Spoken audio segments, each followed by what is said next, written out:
My phone pinged as I was signing Leo out of daycare. I glanced at the screen, expecting a routine message from my husband about dinner plans. Moving to Spain with Jackie. I've transferred our savings to my private account. Good luck paying rent. My hands froze mid-signature. Leo tugged at my sleeve, oblivious to how our lives had just imploded. "Mommy, did you bring my dinosaur snacks today?" I forced a smile, completed the sign-out sheet, and typed a response while my mind screamed in disbelief. "Thanks for the update." 3 words that masked the hurricane of emotions threatening to overwhelm me. Jackie was his administrative assistant. Our savings represented 8 years of careful planning and sacrifice. The rent on our Chicago apartment was due in 3 days. My name is Suzanne Mitchell, 37 years old, mother to 4-year-old Leo, and apparently soon-to-be ex-wife of David Mitchell, who had just abandoned us with the casual cruelty of a text message. What I wanted was painfully simple: stability for my son, the dignity of financial security, and the chance to build a life not constantly undermined by David's impulsive decisions. Standing in my way was the immediate crisis of survival: how to keep a roof over our heads when our savings account had been pillaged. "Where's Daddy?" Leo asked as we walked to the car, his small hand trusting in mine. "Is he making spaghetti tonight?" "Daddy's on a trip," I answered, the first of what would likely be many carefully constructed half-truths. "We'll have pizza instead." At home, I tucked Leo in front of his favorite cartoon while I called the bank. The polite representative confirmed my worst fears. David had indeed transferred the entire balance, $42,731, from our joint savings to an account under his name only. Since both our names were on the joint account, there was nothing they could do. It wasn't technically theft in the eyes of the banking system. I opened our checking account online, hoping David had overlooked our day-to-day funds. The balance read $347.12. Our rent was $2,200. As the reality of our situation sank in, my phone lit up with a call from David's mother, Beatrice. "Suzanne, what have you done?" she demanded without preamble. "David says you're refusing to let him see Leo." I struggled to process her words. "What? David just told me he's moving to Spain. He's cleaned out our accounts." "Don't lie to me," she snapped. "He showed me the text messages. You're threatening to keep Leo from him unless he pays you more alimony. I've raised a better son than that, and he won't be bullied." As Beatrice continued her tirade, a sickening realization dawned. David wasn't just abandoning us. He was actively creating a fictional narrative where I was the villain. And based on the conviction in his mother's voice, she believed every word. This wasn't just about survival anymore. It was about truth, justice, and my son's future. David and I met 9 years ago at a publishing conference in New York. I was an ambitious editor at Horizon Books, while he was working in marketing for a rival publisher. He pursued me with the same charismatic intensity that initially made him successful in his career: handwritten notes, thoughtful gifts, ambitious date plans. Within 6 months, we were married in a small ceremony overlooking Lake Michigan. The first years were good ones. We moved to Chicago for my promotion to senior editor, and David easily found a marketing position at a local firm. We bought a modest condo, traveled occasionally, and planned for our future. When Leo was born 4 years ago, we agreed I would take a step back from work to focus on motherhood while David's career supported us. I transitioned to freelance editing, working from home around Leo's schedule. The shift in our financial dynamic coincided with subtle changes in David's behavior. Small expenses would appear on our credit card without explanation. He began working later, citing the need to make up for your reduced income. His mother, who had always viewed me as somehow beneath her son, became more involved in our lives, often undermining my parenting decisions when she visited. "Leo needs a firmer hand," she would say, while David remained silent. "Suzanne is too soft with him." 2 years ago, we sold our condo and moved to a rental apartment, after David convinced me we could use the equity to invest in his friend's startup. The investment failed within 8 months, but David's explanations about market volatility seemed plausible enough. When I suggested returning to full-time work, he insisted it wasn't necessary and that Leo needed me at home. "Trust me," he would say. "I've got everything under control." I did trust him, though doubts occasionally surfaced. Like when I discovered receipts for dinners on nights he claimed to be working late, or when he became defensive about his phone, keeping it face down and taking calls in another room. Each time, his explanations seemed just reasonable enough to quiet my suspicions. 3 months ago, David announced he'd been offered a promotion that would require occasional international travel. The increased income would help rebuild our savings, he explained. Around the same time, he mentioned Jackie, a new administrative assistant who was amazingly efficient at organizing his schedule. Last week, I found a Barcelona travel guide hidden in his desk drawer. When I asked about it, he laughed it off. The team might open a European office someday. Just doing some preliminary research. I accepted his explanation, ignoring the slight tremor in his voice and the way his eyes didn't quite meet mine. That travel guide should have been my wake-up call. Instead, it became just another warning sign I chose not to see clearly until it was too late. The day after David's devastating text, I dropped Leo at daycare and headed to David's office, determined to confront him in person. Surely he wouldn't simply vanish without properly dissolving our marriage or making arrangements for Leo. The David I married wasn't cruel. Impulsive sometimes, but not heartless. The receptionist's expression shifted from professional welcome to discomfort when I asked for David. "I'm sorry, Mrs. Mitchell, but David no longer works here. He resigned last week." "Last week?" My voice sounded distant even to my own ears. "That's impossible. He was here Monday." She fidgeted with a pen. "I'm really not supposed to discuss personnel matters, but he submitted his resignation 2 weeks ago. Yesterday was his last day." 2 weeks. While I was planning meals and managing Leo's preschool applications, David had been orchestrating his escape. The receptionist avoided eye contact as I thanked her and walked numbly toward the elevator. In the parking garage, I called David's closest friend, Trevor. "Hey, Suzanne," he answered cautiously. "How are you holding up?" "You knew," I said, realization dawning. "You knew he was planning to leave." Trevor's hesitation confirmed it before he spoke. He made me promise not to say anything, said he needed a clean break. A clean break from his child? My voice rose despite my efforts to remain calm. From 8 years of marriage? "Look, I'm sorry. I told him it was wrong, but Jackie makes him happy. He said you and Leo would be better off without him dragging you down. Jackie makes him happy." The words cut deeper than they should have. I knew their relationship wasn't just professional, but hearing it confirmed by a mutual friend transformed suspicion into humiliating certainty. "Did he tell you he emptied our bank accounts?" I asked. Trevor's silence spoke volumes. "Christ, Suzanne, I had no idea he'd go that far." His voice dropped. "That's messed up." After ending the call, I sat in my car, the full scope of David's betrayal washing over me. This wasn't an impulsive decision or momentary weakness. It was a calculated escape, meticulously planned while he played the role of committed husband and father. When I arrived home, a certified letter awaited me. Inside was a petition for divorce, filed by David a week earlier, citing irreconcilable differences. The document listed his new address in Barcelona and requested that all parental rights and obligations remain with the mother, with no visitation or custody granted to the father. He was legally abandoning Leo while simultaneously portraying me as the one keeping them apart. Attached was a note from David's lawyer. "Mr. Mitchell has indicated you have substantial savings to cover your needs during this transition. He will not be providing spousal or child support." I slumped onto the couch, documents scattered around me. Every aspect of our life together now appeared as a carefully constructed lie. The man I married, or thought I married, had been plotting his exit for weeks, possibly months, ensuring he escaped with our financial resources while creating a narrative that painted him as the victim. My phone pinged with a message from David.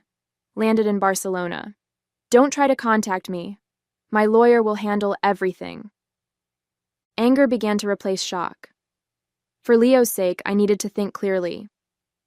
First step, secure our housing situation before the rent came due. Second, document everything for the divorce proceedings. Third, find a lawyer who could help me navigate this nightmare. For the first time since receiving David's message, I allowed myself to cry, not from heartbreak, but from the overwhelming realization of what I was facing. When the tears subsided, one thought remained clear. David had underestimated me. He had always underestimated me. 3 days after David's departure, I sat across from Vivian Aguilar, a divorce attorney recommended by a college friend. Her office was modest but orderly, much like Vivian herself.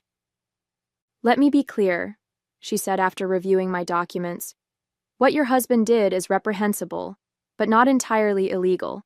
Since you were married, he had legal access to those joint accounts. Even if he was planning to abandon us?" My voice cracked, despite my efforts to remain composed. "The good news is judges don't look kindly on this kind of behavior. We can petition for emergency child support and potentially freeze any remaining assets." She leaned forward. "What we need is proof that he's continuing to earn income while evading his parental responsibilities." I nodded, already gathering evidence. Screenshots of David's text messages, bank statements showing the massive withdrawal, the certified divorce petition. But finding proof of his current employment seemed impossible from nearly 4,000 miles away. That evening, desperate for short-term solutions, I called my parents in Michigan. They immediately offered to cover my rent and basic expenses until the legal situation improved. "We'll be there tomorrow," my mother said firmly. "You shouldn't be alone right now." Her support loosened something tight in my chest. With Leo safely tucked into bed, I turned my attention to David's abandoned desk. I needed any documentation that might help my case: tax returns, employment contracts, anything that proved his income potential and obligations to Leo. In the bottom drawer, beneath a stack of old warranties, I found a sealed envelope addressed to David's mother. Curiosity overrode my hesitation. Inside was a birthday card and a handwritten note. "Mom, thanks for helping with the Barcelona apartment deposit. Jackie and I can't wait to show you our new place when you visit in May. We couldn't have made this happen without your support. Love, David." The date on the card was from 3 months ago, around the time David had first mentioned his promotion. Beatrice hadn't just known about his plans, she had financially supported them. With shaking hands, I photographed the card and note, then continued searching. Tax returns, investment statements, our marriage certificate. I organized everything methodically. In his email drafts folder on our shared computer, I discovered an unsent message to Jackie with an attached resume, listing his new position at Meridian Global Barcelona, with a start date just 2 days after his text to me. Armed with this crucial evidence, I met with Vivian again. She reviewed everything, her expression growing increasingly determined. "This is exactly what we needed.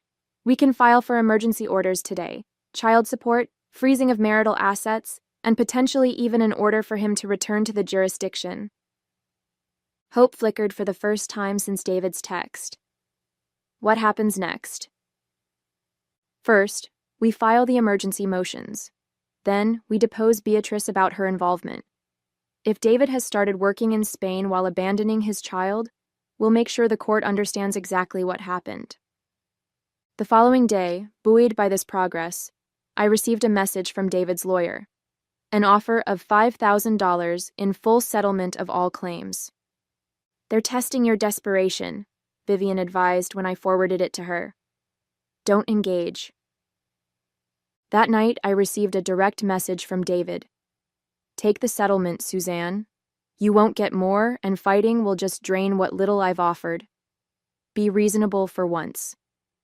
His condescension ignited a quiet fury. I didn't respond, but I saved the message as evidence of his attitude toward his responsibilities. 2 days later, we secured an emergency hearing date. That same afternoon, I received an unexpected call from Jackie's ex-roommate, Bethany, who had discovered my contact information in Jackie's abandoned belongings. I thought you should know what they were planning, Bethany said, her voice hesitant. Jackie's been talking about this for months, how they were going to start fresh in Spain without any baggage. She even bragged about how David was setting aside money where you couldn't touch it. My momentary optimism crumbled as Bethany continued, describing conversations she'd overheard between Jackie and David about creating offshore accounts and establishing residency in Spain specifically to complicate legal proceedings. They have a whole plan to make fighting them so expensive and difficult that you'll eventually give up, Bethany concluded. I'm sorry. I just thought you deserved to know what you're up against. The morning of our emergency hearing, I woke to another text from David. I hear you're dragging Mom into this. Bad move, Suzanne. Drop this now, or I'll make sure you regret it. His threat strengthened my resolve.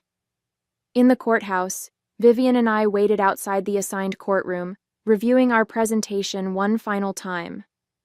The doors opened and David's lawyer emerged, a polished man in an expensive suit who exuded confidence. Mrs. Mitchell, he nodded curtly. Mr. Hoffman, representing David Mitchell. Before I could respond, an unexpected figure appeared behind him. Beatrice, immaculately dressed and wearing the same disapproving expression she'd directed at me for years. You should be ashamed, she hissed, ignoring Vivian's warning hand on my arm. Trying to extort my son when you're the one who drove him away. Mrs. Mitchell, Vivian interjected smoothly. Since you're here, I should inform you that we'll be calling you as a witness regarding your financial support of your son's abandonment of his family. Beatrice's face paled slightly, but she maintained her composure. I have no idea what you're talking about. The hearing proceeded with clinical efficiency. The judge listened to both arguments, reviewed our evidence of David's withdrawal of funds and new employment, and granted our emergency motions. David would be required to provide immediate child support and return a portion of the marital assets while the case proceeded. It felt like a significant victory, but Beatrice's unexpected appearance troubled me. Why had she flown to Chicago for a routine emergency hearing? That question was answered the next day when I received a call from an unknown international number. Is this Suzanne Mitchell? A woman's accented voice inquired. Yes, who's calling? My name is Lucia Vega, HR Director at Meridian Global Barcelona. I'm calling about your husband, David Mitchell. My heart raced. Yes? We received your email about his employment situation. I wanted to inform you that Mr. Mitchell no longer works for Meridian Global. He was terminated yesterday. I frowned in confusion. I didn't send any email. There was a pause. Someone using your name sent documentation showing Mr. Mitchell was involved in a custody dispute and had pending legal issues in the United States. Company policy requires disclosure of such matters during the hiring process. The realization hit me. Beatrice. She had impersonated me to sabotage David's employment, ensuring he couldn't comply with the court's support order. It was a calculated move to undermine the judge's ruling and validate David's claim that he couldn't afford to support Leo. Ms. Vega, I did not send that email. Could you forward it to me? Minutes later, I was staring at a message allegedly from me, filled with distorted half-truths about David's situation, and threatening the company with legal action if they continued employing him. The email included copies of our personal documents, some of which I'd only recently gathered for my attorney. My apartment had been untouched, which meant only one person could have accessed those documents, Beatrice, during her visit to support me after David left. I immediately called Vivian, who validated my suspicions. This is identity fraud and interference with a court order. We need to document everything and file additional motions. While we were developing this new strategy, my phone rang again. David, calling directly for the first time since his departure. You vindictive bitch, he snarled without preamble. You got me fired? After everything I offered you? It wasn't me, David. It was your mother. His momentary silence confirmed he recognized the possibility. That's absurd. Why would she do that? To make you look unable to pay support, to undermine the court order, to turn you further against me." "You're lying," he said, but uncertainty had crept into his voice. "Mom would never—" "Check your emails. Look at the documents that were sent. Those were in my apartment until your mother visited last week." The line went silent for several seconds. "I'll call you back," he finally said. 10 minutes later, my phone pinged with an email from David containing a bombshell, a series of text messages between him and Beatrice revealing a disturbing truth. This wasn't just about David leaving, it was about eliminating me from the picture entirely. "Once you're established in Spain," Beatrice had written 3 months earlier, "we can work on getting full custody of Leo. With Suzanne's history of depression after his birth, we can make a case that she's unstable." My postpartum depression, which I'd fought through with therapy and David's apparent support, had been weaponized against me all along. The revelation of Beatrice and David's long-term plot to gain custody of Leo transformed the battlefield. This wasn't merely about financial survival anymore. It was about protecting my son from people who viewed him as a possession to be claimed rather than a child to be nurtured. Vivian immediately filed additional motions documenting Beatrice's identity fraud and the conspiracy to manipulate custody arrangements. We also reported the identity theft to the police, creating an official record of Beatrice's illegal actions. "We've strengthened our position considerably," Vivian assured me. "But David still has the advantage of physical distance and most of your marital assets." I knew we needed something more. Undeniable evidence that would convince a judge to freeze all of David's assets and potentially compel his return to the United States. The text messages proved conspiracy, but not the location of our missing savings. In a moment of inspiration, I contacted Trevor again. "I need your help," I said without preamble. "For Leo's sake." Trevor's guilt over his silent complicity in David's plans made him receptive. "What do you need?" "Information. David must have told you more about his financial arrangements, where he was moving the money, how he planned to support himself in Spain." There was a long pause. "He mentioned an account in the Cayman Islands. Said his mom helped him set it up years ago for tax purposes. I didn't think much of it at the time." "Did he mention the bank name? Any details at all?" "First Caribbean International, I think. Look, Suzanne, I'm sorry I didn't say anything sooner. I never thought he'd leave Leo completely." This new information gave us a starting point, but we needed details. Account numbers, transfer records, anything that would concretely tie David to hidden assets. I remembered that David had always used variations of the same password for his accounts, generally involving Leo's birth date and our anniversary. With trembling fingers, I tried accessing his cloud storage using the most likely combination. To my shock, it worked. Inside were folders meticulously organizing his escape, screenshots of transfer confirmations, correspondence with Beatrice about the offshore account, even a document titled Custody Strategy, outlining their plan to paint me as an unstable mother once Leo was brought to Spain. I immediately forwarded everything to Vivian, who called back within the hour, her voice tense with controlled excitement. "This is exactly what we needed. I'm filing for emergency orders freezing the Cayman account and requesting international enforcement." 2 days later, we received our first major victory. The judge granted our motion to freeze David's offshore account pending further investigation. David's lawyer immediately filed a counter motion accusing me of illegal hacking, which momentarily threatened our progress. Then came the unexpected complication. Jackie called me directly. "Suzanne, we need to talk," she said, her voice lacking its usual confidence. "David's falling apart here. That's not my concern anymore." "Please," she insisted. "He's talking about flying back to Chicago to fix things with you directly. I'm worried about what he might do." A chill ran through me.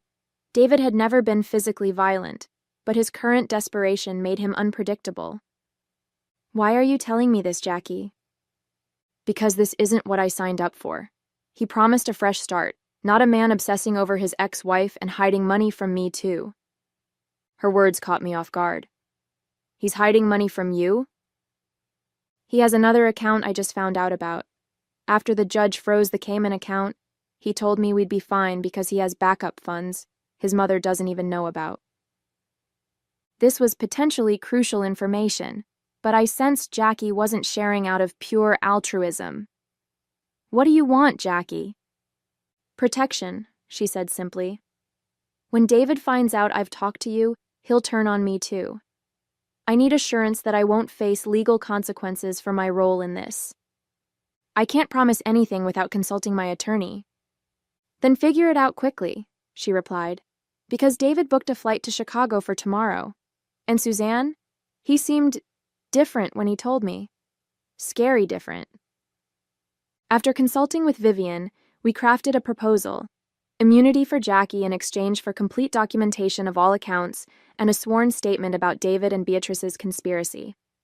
Jackie agreed immediately, sending bank statements showing a second account in Liechtenstein containing the bulk of our marital assets, over $200,000. With this final piece of evidence, we secured an emergency restraining order just hours before David's scheduled arrival in Chicago. When his plane landed, airport security would be waiting. David's return to Chicago unfolded exactly as we had planned. Airport security detained him upon landing, serving him with both the restraining order and court summons for an emergency hearing the following morning. His phone call to me from the airport security office vibrated with barely controlled rage. "What the hell is this, Suzanne?" "I came back to work things out." "With a one-way ticket and no hotel reservation?" I countered, Jackie's intelligence having proved accurate. "The court hearing is at 9 tomorrow. I suggest you find a lawyer." In the courtroom, David appeared disheveled and defensive, clearly unprepared for the mountain of evidence we presented: the offshore accounts, the identity fraud, the custody conspiracy, and most damning, Jackie's sworn statement detailing how he had planned the abandonment for months while systematically hiding marital assets. The judge's expression grew increasingly severe as Vivian methodically built our case. When she presented the custody strategy document outlining their plans to use my postpartum depression against me, David visibly wilted. "Your Honor," Vivian concluded, "we request immediate return of all marital assets, full custody of the minor child to my client, supervised visitation only for the father, and a forensic accounting of all funds hidden by Mr. Mitchell and his mother." When David's hastily retained attorney attempted to paint me as the aggressor who had forced David to protect his assets, the judge cut him off. "Counsel, I've reviewed the evidence. Your client systematically defrauded his wife, abandoned his child, and conspired to manipulate this court. Save your creative interpretations." The judge's ruling was comprehensive. All identified accounts were frozen and placed under court supervision. David's passport was confiscated pending resolution of the financial issues. Temporary full custody was granted to me, and a referral was made to the district attorney's office to investigate potential criminal charges against both David and Beatrice for identity fraud and conspiracy. As David stared at me across the courtroom, I met his gaze steadily, no longer the desperate woman he had expected to find. In his eyes, I saw the dawning realization that his carefully constructed escape had become his prison. In the months following the court's ruling, the full consequences of David's actions unfolded with a certain poetic justice. The forensic accounting uncovered not just our marital assets, but additional funds Beatrice had hidden for tax purposes.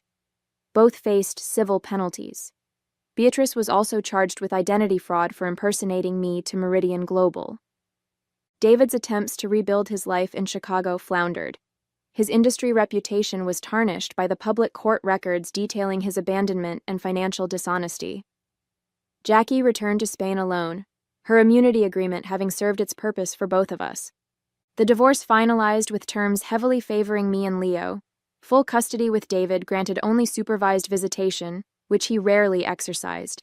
Complete restoration of our marital assets plus legal fees, and substantial child support indexed to David's future earnings to prevent him from deliberately remaining underemployed. Most satisfying was watching Beatrice's carefully constructed social facade crumble when her country club friends discovered she had committed identity fraud to sabotage her own son's employment. The woman who had judged me for years now faced judgment from her peers. 6 months after David's text upended our lives, Leo and I moved into a small but comfortable condo purchased with the recovered funds.